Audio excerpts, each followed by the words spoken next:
What is good, YouTube? Alright, let me pause this. Alright, so I'm still on my book review venture. I'm looking at which book I should do next. Alright, the next books aren't really like series or anything, so I'm gonna just do a couple of short videos explaining each one. Now, this is a book that I recommend to anybody, especially if you're just starting off. The Sigils of Power. This is kind of reminds me of the Archangels of Magic. Only difference is that this book isn't dealing with angels. There might be a few sigils here and there that might be referring to some sort of no, I'm looking through it. There is no angels involved in this one, but these sigils still work. Now, I've tried the angel sigils, and that one comes with some baggage, because you do have to have the Bible. You have to be able to pronounce the angel's name.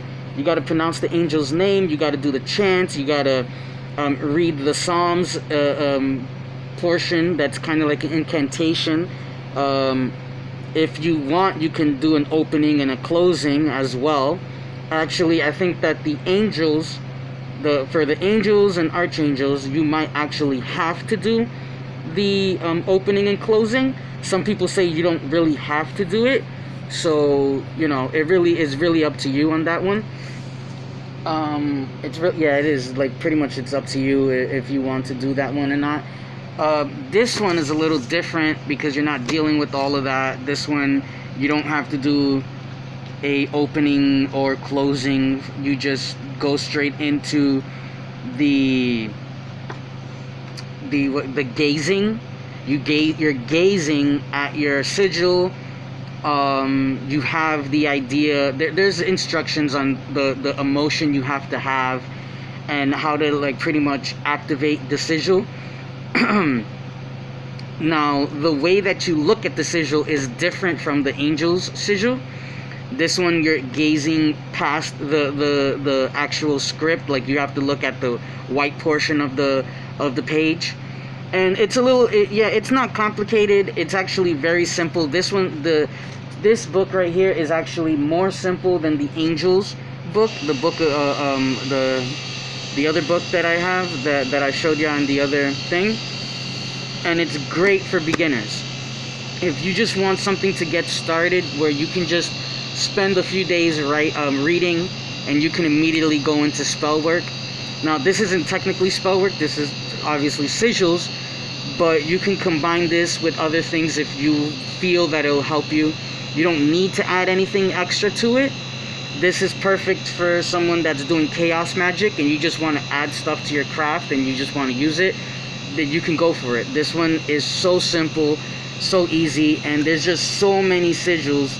Once you get, you know, like just a random sigil from the book, you know, like there's just random. I'm showing a random one, but I'm saying, you know, so what it's like is there's the sigil, and over here is what this sigil does, right? So, and in the beginning of the book is the explanation on how to actually use that sigil, and it's like that for the majority of the book, actually.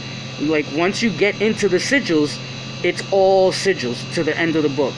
Just sigils and explanations on what it does and how it'll help you. So yeah, I'm gonna leave this video right here because there's really nothing else to say. This book is such a just direct to the point book. There's probably a few chapters you're gonna have to read before you get to the actual sigils, which I recommend you read carefully so you understand how to activate it and do everything properly. And yeah, but you know, I really don't have anything bad to say about this book. It's super simple. It's great for any sort of practitioner, no matter what you labeled yourself as. And it's not even that expensive. It's relatively a cheap book. and it's quite thick. It has a lot of information in it. So go get yourself this book, The Sigils of Power. This is definitely one of the books that I would put my seal of approval on. I really enjoyed reading that book. But yeah, alright guys, deuces.